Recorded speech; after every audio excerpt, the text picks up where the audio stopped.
வணக்கம். இது சுடர் ஊடகத்தின் அரசியல் ஆய்வு. காசாவின் மேற்கு கரையிலுள்ள இஸ்ரேலிய குடியேற்றமான ஏரியலுக்கு அமெரிக்க நாடாளுமன்ற சபாநாயகர் மைக் ஜோன்சன் விஜயம் மேற்கொண்டிருக்கின்றார்.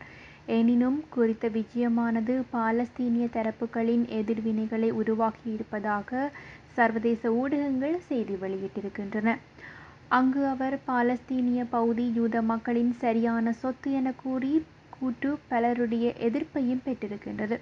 இத்தொடர்பிலே பாலஸ்தீனிய வெளியுறவுத்துறை அமைச்சகம் வெளியிட்டுள்ள அறிக்கையில், மேற்கு கரையை இணைப்பது குறித்த அறிக்கை பெரிதும் பாரதூரமான விடயம் எனவும், இது சர்வதேச சட்டம், சர்வதேச சட்டபூர்வமான தீர்மானங்கள் மற்றும் போரை நிறுத்தவும், வன்முறை சுழற்சியை நிறுத்தவும், அமைதியை அடையவும் அரபு மற்றும் அமெரிக்க முயற்சிகளை அப்பட்டமாக மீறுவதாக தெரிவிப்பதாகவும் கூறப்பட்டுள்ளது.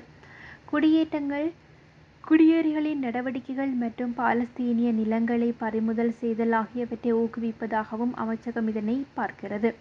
இது குடியேற்றங்கள் மற்றும் குடியேறிகளின் தாக்குதல் தொடர்பான அமெரிக்காவின் அறிவிக்கப்பட்ட நிலைப்பாட்டிற்கு தெளிவான ஒரு முரண் ஆனது எனவும் அறிக்கையில் மேலும் குறிப்பிட்டுள்ளமை தெரிவிக்கத்தக்கது. காசாவில் போரை உடனடியாக முடிவுக்கு கொண்டுவர இஸ்ரேலுக்கு அழுத்தம் கொடுக்குமாறு அமெரிக்க ஜனாதிபதி டொனால்ட் ட்ரம்பிற்கு கடிதம் அனுப்பப்பட்டுள்ளது.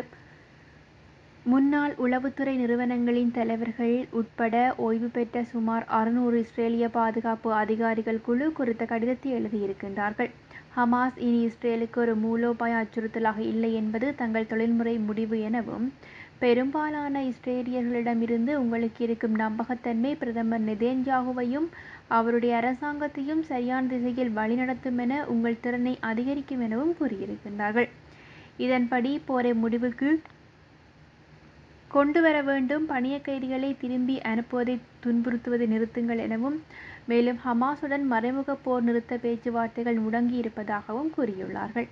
இதற்கமைய காசாவில் இஸ்ரேல் நடவடிக்கைகளை விரிவுபடுத்த நெதன்யாகு அழுத்தம் கொடுத்து வருவதாக வெளியான தகவல்களுக்கு மத்தியில் குறித்த வேண்டுகோள் விடுவிக்கப்பட்டுள்ளமையும் தெரிவிக்கத்தக்கது.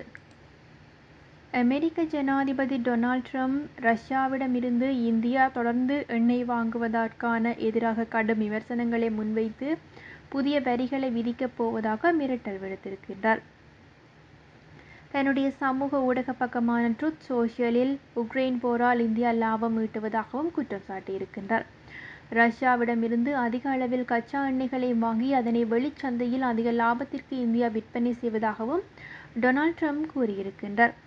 இந்தியா அதிக அளவிலான ரஷ்யா எண்ணெயை வாங்குவதோடு அந்த எண்ணெயின் லாபத்தை பெறுவது மட்டுமல்லாமல், ரஷ்ய போர் இயந்திரத்தால் உக்ரைனில் எத்தனை பேர் கொல்லப்பட்டிருக்கின்றார்கள் என்பது அவர்களுக்கு கவலை இல்லை எனவும், இதன் காரணமாக இந்தியா அமெரிக்காவிற்கு செல்லும் வரியை கணிசமாகத்தான் உயர்த்துவதாகவும் டொனால்ட் ட்ரம்ப் குறிப்பிட்டிருக்கின்றார்.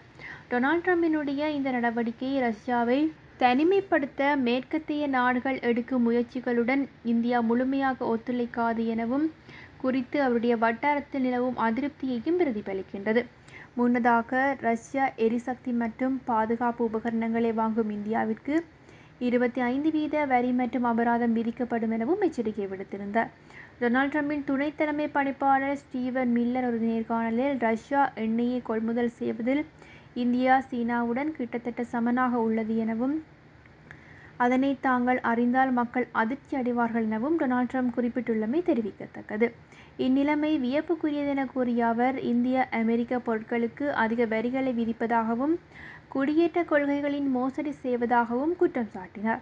பிரதமர் நரேந்திர மோடியுடன் டொனால்ட் ட்ரம்ப் நல்லுறவை பேணி வந்தாலும் இந்த போருக்கு நிதி அளிப்பதை நிறுத்த வேண்டும் என அமெரிக்கா வலியுறுத்துவதாகவும் குறிப்பிடப்பட்டுள்ளது. டொனால்ட் ட்ரம்பினுடைய இந்த கருத்துக்கள் இந்தியாவின் வர்த்தக கொள்கை மீதான பரந்த விமர்சனங்களுக்கு மத்தியில் வெளிவந்திருப்பதோடு, கடந்த வாரம் இந்தியாவுடன் அமெரிக்காவிற்கு மிகப்பெரிய வர்த்தக பற்றாக்குறை இருப்பதாக குறிப்பிட்ட டொனால்ட் ட்ரம்ப், இந்தியாவின் பணமில்லா வர்த்தக தடைகள் உலகில் மிகவும் கடுமையானதாகவும் வெறுக்கத்தக்கதாக இருப்பதாகவும் சாடியிருந்தார். இந்தியாவும் ரஷ்யாவும் அவற்றின் செத்துப்போன பொருளாதாரங்களை ஒன்றாக கீழே அழுக்கலாம் எனவும் கூறியுள்ளார். ரஷ்யாவிடமிருந்து இந்தியா எண்ணெய் வாங்குவதை நிறுத்திவிட்டால் டொனால்ட் ட்ரம்ப் ஊகித்தாலும் இந்திய அதிகாரிகள் அதனை உறுதிப்படுத்தவில்லை எனவும், எரிசக்தி கொள்முதல் முடிவுகள் சந்தை விலையையும் உளவியல் நிலைமைகளையும் அடிப்படையாக கொண்டவை என இந்திய வெளியுறவுத்துறை அமைச்சகத்தின் செய்தி தொடர்பாளர் ரந்தீர் ஜெய்வால் தெரிவித்திருக்கின்றார். இதற்கிடையில் வர்த்தக அமைச்சர் பியூஷ் கோயல் இந்தியா உலகின் மிக வேகமாக வளர்ந்து வரும் முக்கிய பொருளாதார நாடு எனவும் அது தன்னுடைய தேசிய நலன்கள் பாதுகாக்க செயற்படும் எனவும் நாடாளுமன்றத்தில் தெரிவித்துள்ளமை குறிப்பிடத்தக்கது. யுக்ரைன் மீது ரஷ்யா போர் தொடுத்த பின்னர் ஜனாதிபதி விளாடிமிர் புட்டினின் இரகசிய மகள் என நம்பப்படும் ஒரு பெண் தன்னுடைய கடந்த காலத்தை கைவிட்டு கிரெம்ளின் அரசிற்கு எதிராக குரல் கொடுக்க ஆரம்பித்திருக்கின்றார். எலிசாவேட்டா கிரினோவோகிக் 22 வயதுடைய குறித்த பெண் தன்னுடைய தனிப்பட்ட டெலிகிராம் பக்கத்தில் உணர்ச்சிபூர்வமான செய்திகளை பகிர்ந்து தன் வாழ்க்கையை அளித்தவர் தன்னுடைய தந்தை எனவும் கண்டித்திருக்கின்றார். செயின்ட் பீட்டர்ஸ்பர்க்கில் மார்ச் மாதம் 3ஆம் தேதி 2003 அன்று பிறந்த எலிசேடா புட்டின் மற்றும் அவருடைய தாயார் ஸ்வெட்லாங்கா கிரினோவோகிக் ஆகியோருக்கு இடையிலான உறவின் விளைவாக பிறந்ததாக கூறப்படுகிறது. 2020ஆம் ஆண்டில் பியோட்ரெக் என்றும் புலனாய்வு திட்டம் இந்த தொடர்பு முதலிலே வெளிப்படுத்தியிருந்த நிலையில் எலிசவேட்டாவின் பிறப்பிற்கு பின்னர் அவருடைய தாயாரின் செல்வம் திடீரென அதிகரித்திருந்தவும் இது புட்டின் அவருக்கு இரகசியமாக நிதி உதவி அளித்திருக்கலாம் என்ற யூகங்களையும் வெளிப்படுத்தியிருந்தது. ஆரம்பத்தில் எலிசவேட்டா சமூக ஊடகங்களில் மிகவும் ஆடம்பரமான வாழ்க்கை முறையை வெளிப்படுத்தி வந்தார்.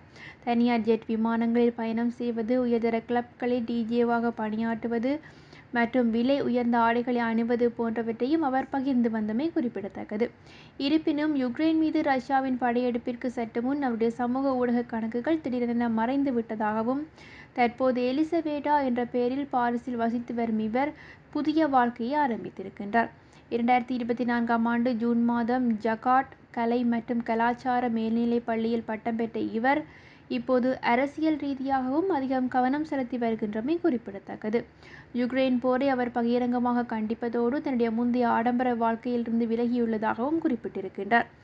அவர் தற்போது பாரிஸில் உள்ள எல்கோரி மற்றும் அல்பென்ஸ் அல்பேண்ட்ராஸ் ஆகிய 2 கலைக்கூடங்களில் பணிபுரிந்து வருவதாகவும் தெரிவிக்கப்பட்டிருக்கின்ற நிலையில் இவை போருக்கு எதிரான கண்காட்சிகளை நடத்துவதற்காக அறியப்பட்டவை எனவும் கூறப்பட்டுள்ளது. அங்கு கண்காட்சிகளை ஏற்பாடு செய்வது மற்றும் வீடியோக்களை உருவாக்குவது போன்ற பணிகளிலும் அவர் ஈடுபட்டு வருகிறார். இருப்பினும் அவருடைய இந்த புதிய வாழ்க்கை சவால்கள் இல்லாதது எனவும் 2022ஆம் ஆண்டில் ரஷ்யாவிடமிருந்து தப்பியோடிய கலைஞர் நஸ்ட்ரைடா எலிசவேட்டாவின் இருப்பு காரணமாக அந்த கலைக்கூடங்களுடனான தன் தொடர்புகளையும் துண்டித்துக் கொண்டார்.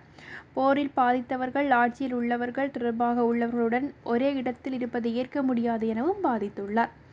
இந்த விமர்சனங்களுக்கு பதிலளித்த கலைக்கூடத்தின் இயக்குனர் அவர் புட்டின் போலவே இருக்கின்றார், ஆனால் அதேபோல் 1,00,000 பேர் உள்ளார்கள், நான் டிஎன்ஏ பரிசோதனை பார்க்கவில்லை எனவும் தெரிவித்திருக்கின்றார். மேலும் மற்ற ஊழியர்கள் அவரை கலாசாரமான பெண் மற்றும் சிறந்த ஊழியர்கள் எனவும் புகழ்ந்து வருகின்றமை குறிப்பிடத்தக்கது. எலிசவேட்டாவின் தாயார் ஸ்கொட்லேண்டா 2023இல் இங்கிலாந்தின் மூலம் தடை செய்யப்பட்டிருந்தார். அத்துடன் ரஷ்யாவின் சுதந்திர ஊடகமாக புட்டினின் உள்வட்டத்துடன் தொடர்புபட்டவர் எனவும் பல ஆண்டுகளாக இரகசியமாக வாழ்ந்த பின் எலிசவேட்டாவின் சமீபத்திய கருத்துக்கள் ஒரு முக்கிய குறிப்பாக மாற்றமடைந்துள்ளன.